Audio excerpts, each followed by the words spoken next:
Flowers take enormous energy for a plant to produce.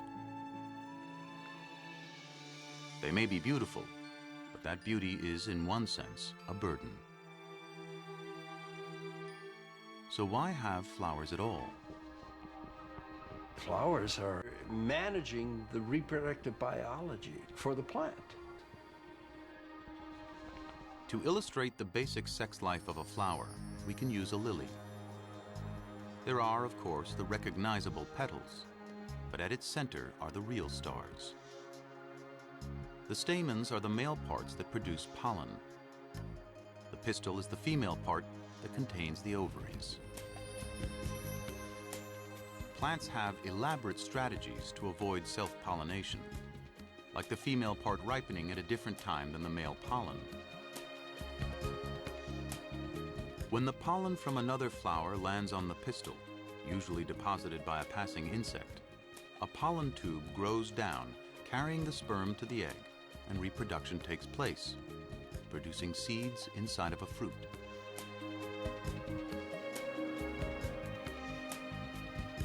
The pretty flower, therefore, with those recognizable petals and scent, is really just good packaging. Flowering plants were the first advertisers in the world. They put out beautiful petals, colorful patterns. They put out fragrances.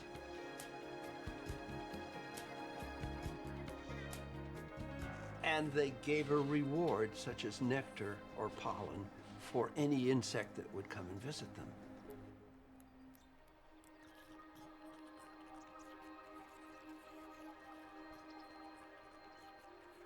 And what were they advertising?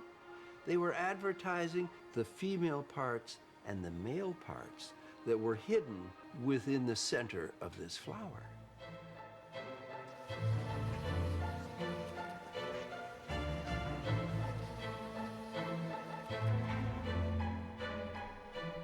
So if they could attract these mobile pollinators to come and feed in this flower and then fly to another flower some distance away and repeat this process, they could effectively carry their male genetic material in the pollen grain to another flower.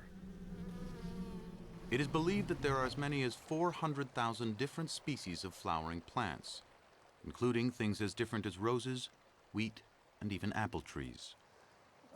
Oh my God. I can't believe it. I have been wanting to see this. This is Mandragora, made famous in Harry Potter. And here it's already setting fruit. Absolutely fantastic. All flowering plants flower.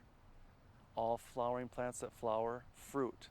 The fruit is the new generation. Whether it's an apple, whether it's a pumpkin, whether it's this poisonous berry, that's the point of flowering. It is the renewal of the species, the enhancement of the species as well. This seed possesses that little bit of difference that may allow it to adapt down the road to a different set of circumstances that it might encounter.